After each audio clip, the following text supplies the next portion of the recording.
Actress Trisha அவர்கள் நேத்து நடந்த ஒரு அவார்ட் ஃபங்க்ஷன்ல தளபதி பத்தி பேசியிருக்காங்க.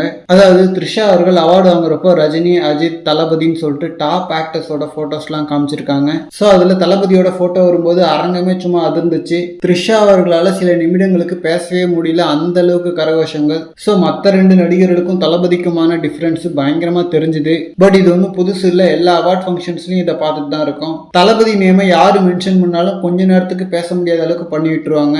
ஆனா அந்த சவுண்ட்லாம் முடிஞ்சதுக்கு அப்புறம் த்ரிஷா அவர்கள் என்ன சொல்லியிருந்தாங்கன்னா, அவர் இப்போ புதுசா தொடங்கி இருக்கிற ஒரு ஜேர்னி சக்சஸ்ஃபுல்லா அமையட்டும்னு சொல்லிட்டு விஷ் பண்ணிக்கிறேன் அப்படின்ற மாதிரி டிவிகேவுக்கு விஷ் பண்ணியிருந்தாங்க.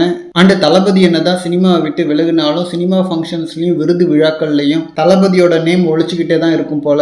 அதுவும் இந்த ஜென்ரேஷன்ல சினிமாக்குள்ள வர்ற ஆக்டர், டெக்னீஷியன்ஸ் நிறைய பேர் தளபதி ஃபேன்ஸா இருக்காங்க. ஸோ தளபதி இல்லைனாலும் தளபதி ஃபேன்ஸோட ஆதிக்கம் சினிமாவில் இருக்க தான் போகுது தொடர்ந்து. பட் தளபதி சினிமாவுக்கு திரும்ப வரவே மாட்டாருன்னு சொல்லிட முடியாது. காலம் என்ன வேணா நிகழ்த்தி காட்டும். ஸோ ஃபியூச்சர்ல என்ன நடந்தாலும் நமக்கு ஓகே தான். ஏன்னா ஒரு பக்கம் தளபதி சிஎம் ஆயிட்டாருன்னா அதுவே மிகப்பெரிய ஒரு சந்தோஷம். திரும்ப படங்கள் பண்ண வந்து அது இன்னும் மிகப்பெரிய சந்தோஷம். ரெண்டுமே நடந்துச்சுன்னா அதுக்கு மேல ஒண்ணுமே வேணாம். ஓகே ஃப்ரெண்ட்ஸ், இந்த மாதிரி தளபதி பத்தின ஹாட்டான அப்டேட்ஸ்க்கு நம்ம ஜெய் ஃபோர்ட் சேனலை சப்ஸ்கிரைப் பண்ணுங்க.